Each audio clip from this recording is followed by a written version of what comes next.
Very fair question. You were reading the president's own words, and instead of answering your question, he decided he was going to attack you and CNN.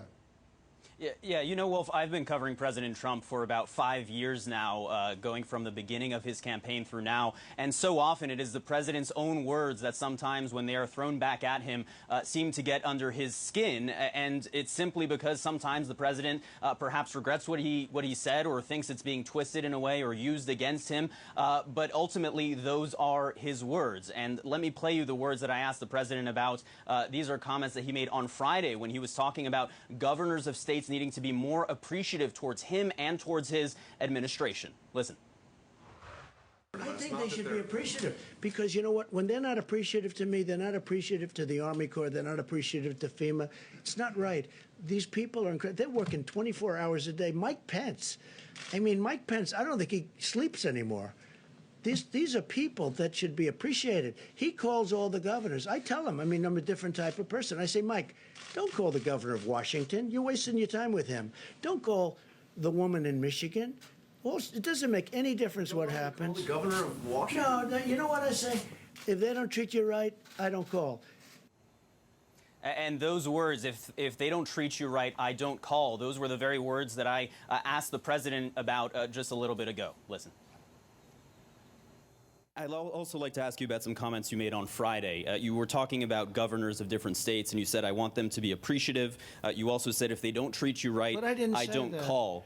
These are direct quotes, sir. Excuse me. Ready? Take a look at what I said. I want them to be appreciative of me, okay? And then you cut it off because it's fake news. You and of your administration, Listen, absolutely. Please, let me just finish. You just said it again, and you know the answer's a lie. You know I could read you your full comments, sir, let me if just that say, would be easier. Your statement and your response and your answer is a lie. Because here's the story. You ready? I said, I want you to be appreciative of me, and then you go on, and then I go on, and you cut it off. I don't call. Referring to no, the I vice don't president. call. No, I don't call the governor of Washington why in this time? But Mike Pence calls, and the head of FEMA calls. I don't stop them. Did I ever ask you to do anything negative, Mike, to Washington, the state of Washington? Michigan, I love that state. That's one of my favorite places in the whole world, Michigan, and I'm so proud of what's happened with the auto industry. It's coming back to Michigan. No, I don't have to call because I'm probably better off not because he's a failed presidential candidate. He's a nasty person. I don't like the governor of Washington. So you know who calls? I get Mike Pence to call. I get the head of FEMA to call. I get the admiral to call. When they disrespect me, they're disrespecting our government. And you know what? I don't mind if I'm disrespected, but they can't disrespect the Army Corps of Engineers and FEMA. Okay. Why is the lack of appreciation? Please go ahead. Something that's important in the midst I want them to appreciate the incredible job we're doing. We are doing a job the likes of which has never been done before, and there are a couple of people that know that. But for political reasons, let's say they're Democrats. They don't want to give this administration credit, and that's okay. But I don't have to deal with them. But our vice president does deal with them.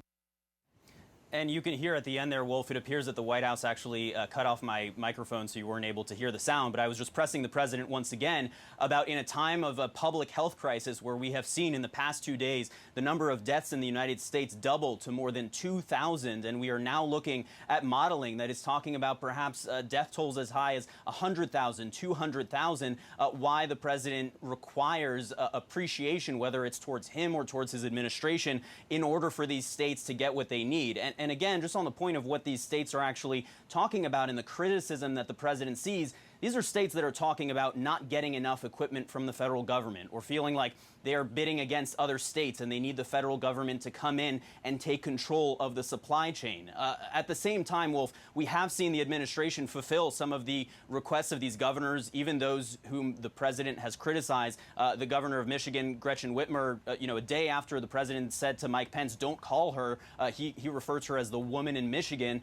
Vice President Mike Pence actually spoke with Gretchen Whitmer the next day over the phone and talked to her about the delivery of 112,000 N95 respirators that were going to be headed to the state. So there is at times a disconnect between what the president says and what his administration actually does. But again, there are still so many legitimate concerns that many of these governors have. And clearly the president doesn't appreciate them because he doesn't appreciate anything that's even mildly critical of his performance or that reflects poorly on him.